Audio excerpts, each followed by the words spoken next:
All right, Lindsay, what's in your lens today? Let's talk about it. One of the core principles of American government is that people making the rules shouldn't be the same people quietly benefiting from them. But new reporting from ProPublica suggests that line is getting harder to see. The nonprofit newsroom has released thousands of financial disclosure records from more than 1,500 officials appointed during the Trump administration. The documents reveal a web of financial ties between senior government officials and the industries they help regulate. And while financial disclosures themselves are not unusual in Washington, ethics experts say the scale and the loosening of oversight raises serious questions about conflicts of interest. Now, lawmakers and top officials often have access to non public information that can move financial markets, and they also have the power to shape policy in industries where they may still hold some financial stakes. That creates the potential for public service to overlap with private profit. One example involves billionaire investor Steve Feinberg, who is the Deputy Secretary of Defense. Now, before entering government, Feinberg ran the private equity firm Cerberus Capital Management. According to the disclosures, several companies owned by Cerberus have already received contracts tied to a massive Pentagon missile defense initiative known as the Golden Dome for America. You might have heard of it, a program modeled on Israel's Iron Dome, and it's expected to cost up to $151 billion. Now, Feinberg says he divested his stake in Cerberus and is not involved in its operations. The Defense Department also says he does not directly oversee the contracts tied to the projects, but ethics documents show he is still allowed to maintain an ongoing financial relationship with the firm for tax, accounting, and health services, a connection that could continue indefinitely. The disclosures also revealed well-timed financial trades for some senior Trump administration officials. According to ProPublica, certain officials, including Attorney General Pam Bondi, sold security shortly before markets dropped after tariff announcements. Those officials said they had no insider information at the time. Another case involves Todd Blanche, now the second highest ranking official at the Justice Department and formerly Trump's criminal defense attorney. Disclosure records show he held at least $159,000 in cryptocurrency assets, while at the same time overseeing decisions that halted investigations into crypto companies. Critics have called it a, quote, glaring conflict of interest, while the Justice Department says his actions were cleared through proper ethics channels. Conflicts of interest have long existed in both Republican and Democratic administrations, but experts say the broader shift is the dismantling of some of the guardrails that were actually meant to prevent them. On his first day back in office, you'll remember Trump rescinded an ethics pledge put in place under Joe Biden that limited how appointees could work on issues tied to their former clients. He also removed inspectors general across multiple agencies and the head of the Office of Government Ethics, leaving the whole office without permanent leadership. Trump himself has been openly dismissive of concerns about financial overlap between government and his own private businesses. Ethics experts say the bigger concern isn't always a proven violation, it's the erosion of public trust. The White House told ProPublica the administration is transparent and that its appointees bring valuable private sector experience. But the broader question remains, when the same people writing policy also maintain financial ties to industries affected by that said policy, the public is left wondering whose interests are really being served. And in a democracy, that doubt alone can be as damaging as the proven conflict. And I know you don't care about money, but come on.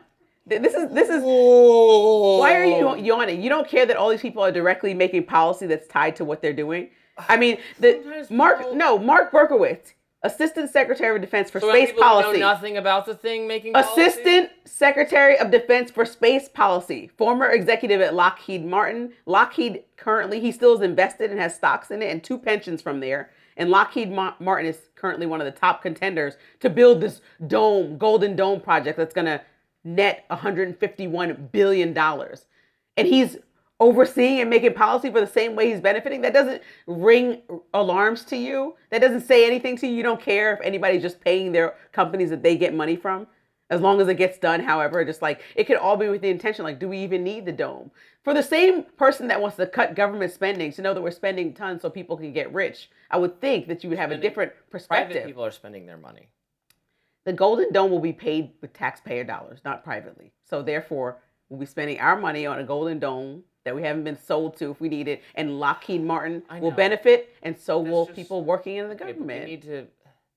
This stuff gets really hard to sort out, because when government just does things itself, it costs a lot more money, because the government's very inefficient and doesn't have the profit motive and can just make more money. So they don't, like, this is why government projects take forever, and like California is still trying to build a high-speed rail that they've already spent $1 gazillion doing. It's been 30 years and they've not built it. So what's better, what we prefer, is when they contract with private companies to provide the service to build the thing. And ideally, you're right, ideally they pick based on who has the best plan and who's going to do it most cheaply, and then they pick the same one. And sometimes it's corrupt and there's some nepotism and they just pick the one that's most politically connected. And is that good? No. But sometimes the most connected person is the person who's the best, knows how to do it. That does happen. It can't be all these coincidences, Robbie. When we think about, I know there were reports. No, it's not a coincidence. It's that your company just happens to be the best. The one that you're going to make millions from just happens to be the best. Also, there's conversation around Republicans actually being mad about people like Christine Ohm, who have spent $200 million to put her face all over ads and then paid companies of allies that she's worked with that happen to do production way more and blow out budgets. As someone who does production and understands that Game of Thrones cost $15 million an episode, she spent $200 million on her riding around a horse. Not really, that's just and then paid it to people that she's. That's not even corruption necessarily. It's just misuse of public funds. That money should not have been spent on her $200 million commercial. And certainly not spent with a company that she has allyship with and just wants to pay a friend. And so, there's a lot of conversation. Done anyway. I don't. Fine, but a lot matters that it was her friend or not her friend. It just shouldn't have been done. Okay, but for someone who cares about the way we cut government spending, who supported Doge's initiative, I would zero the budget for commercials for Christina. Fine. Would you zero the budget for a Golden Dome that we don't know is going to be effective, that we're spending $151 billion on, that no one called for right now? Probably. Okay, well, the president's spending on that and investing in that and about to pay companies for that. And so this is what I'm saying. Would you zero the budget for the $800 million we're spending average daily on this war? We're 11 days in, but you want to cut the budget. Like, we're just spending money all over the place for somebody who's a fiscal hawk. About willing to cut the defense budget. I said I could reduce it by 50% tomorrow. Right, so you don't think that anybody who's in allyship with President Trump is making money from this war in any way? I mean, yes, they are. I didn't. Well, and so that's you're doing a straw man. I didn't say that. Yes, I'm sure it is profitable for some people, and yes, that's regrettable. Preventing profits is not like my main goal. I certainly, with foreign policy, it is a little bit different, because the incentive to pay off certain government contractors can itself become a reason to do warfare. I think it's a little naive to suspect that that's the main driver of war in general, is that they're trying to, some people on the left, I think, overemphasize how much that plays a role. They're like, oh, well, Lockheed Martin or Raytheon is making the policy. Donald Trump just wants to do this. Lindsey Graham sold him that this is a good idea for ideological reasons. I think it's not a good idea, and if it was a good idea, I wouldn't care that Raytheon was making money, and if it was a bad idea, you know what I mean?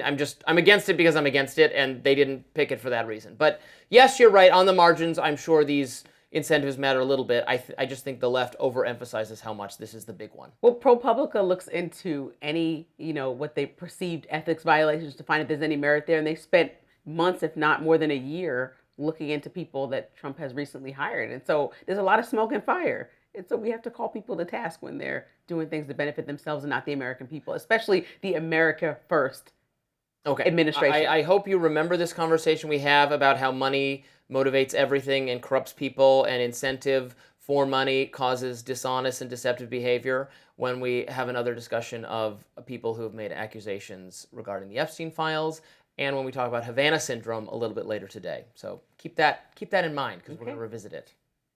Up next, a new report from 60 Minutes alleges a CIA cover-up of a mysterious illness known as Havana syndrome, but I think something else is going on. Don't go anywhere. Stay with us.